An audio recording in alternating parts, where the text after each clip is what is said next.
नमस्कार बांधकाम कामगार मित्रांनो, आपण या व्हिडिओमध्ये पाहणार आहोत. तुम्ही जर महाराष्ट्रामध्ये राहत असाल आणि तुमचाही लेबर कार्ड असेल आणि तुम्ही लेबर कार्डवर आतापर्यंत गृह उपयोगी वस्तूंच्या मागणी याचा फॉर्म भरला नसेल किंवा फॉर्म भरला होता आणि त्या दिवशी तुम्हाला तिथं जाणं झालं नाही, तुमचं क्लेम त्या दिवशी रिजेक्ट झाला, तुम्ही त्या दिवशी त्या तारखेला तिथं हजर राहिले नाही, तर तुम्हाला गृह उपयोगी वस्तूंचा भेटला नसेल तर तुम्हाला रिअपॉइंटमेंट घ्यायचं आहे. रिअपॉइंटमेंट कसं घ्यायचं तर तुम्हाला महाBOC.in वेबसाईटवरती यायचं नाही, तर तुम्हाला house hold item kit distribute या वेबसाईटवरती यायचं आहे.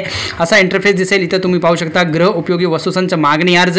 यापूर्वी अपॉइंटमेंट घेतलेली असल्यास अपॉइंटमेंट प्रिंट करण्यासाठी इथे क्लिक करा. यावरती क्लिक करून तुम्ही पहिलेची प्रिंट घेऊ शकता किंवा नवीन अपॉइंटमेंट घेण्यासाठी तुमचा नोंदणी क्रमांक इथं टाकायचा आहे. BOC कामगार नोंदणी क्रमांक मध्ये टाका.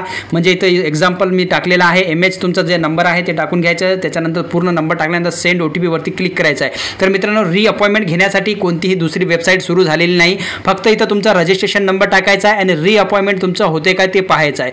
आता रिअपॉइंटमेंटसाठी काय करायचं आहे, तुम्ही इथे रजिस्ट्रेशन नंबर टाकला आहे. तुमचा रजिस्ट्रेशन नंबर बरोबर टाकल्यानंतर सेंड OTP वरती क्लिक करायचं आहे. ज्या प्रकारे सेंड OTP तुम्ही इथं करताल तुम्हाला एक OTP येईल. OTP आल्यानंतर इथं जर तुम्हाला एरर पाहायला मिळत असेल की तुम्ही ऑलरेडी अपॉइंटमेंट घेतलेला आहे तर थोडंसं थांबायचं आहे आणि दररोज तुम्हाला सकाळ संध्याकाळ 2-4 वेळेस तुम्ही रजिस्ट्रेशन नंबर टाकून चेक करू शकता आणि स्वतः तुमच्या जिल्ह्यातील रिअपॉइंटमेंट घेऊ शकता, रिअपॉइंटमेंट करू शकता आणि कोणालाही विचारायची गरज नाही. तुम्ही स्वतः रजिस्ट्रेशन नंबर टाका, सेंड OTP करा. इथं तुम्हाला एरर जर पाहायला मिळत असेल तर थोडंसं थांबा. 2 दिवसानं पुन्हा चेक करा, 3 दिवसानं करा. 30 ऑक्टोबर 2025 पर्यंत वेबसाईट सुरू राहणार आहेत.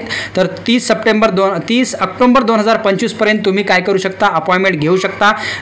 31 मार्च 2026 पर्यंत तुम्ही गृह उपयोगी वस्तूंच्या मागणी याची अपॉइंटमेंट घेऊ शकता. तुम्हाला कोणतीही डेट तारीख भेटत असेल तर ते घेऊन घ्या. रिअपॉइंटमेंटची तारीख तुम्हाला मिळत असेल तर ते घेऊन घ्या. त्याच्यानंतर तुम्हाला काय करायचं आहे, त्या दिवशी त्या शिबिरामध्ये जायचं आहे, त्या कॅम्पमध्ये जायचं आहे आणि गृह उपयोगी वस्तूंचं घ्यायचं.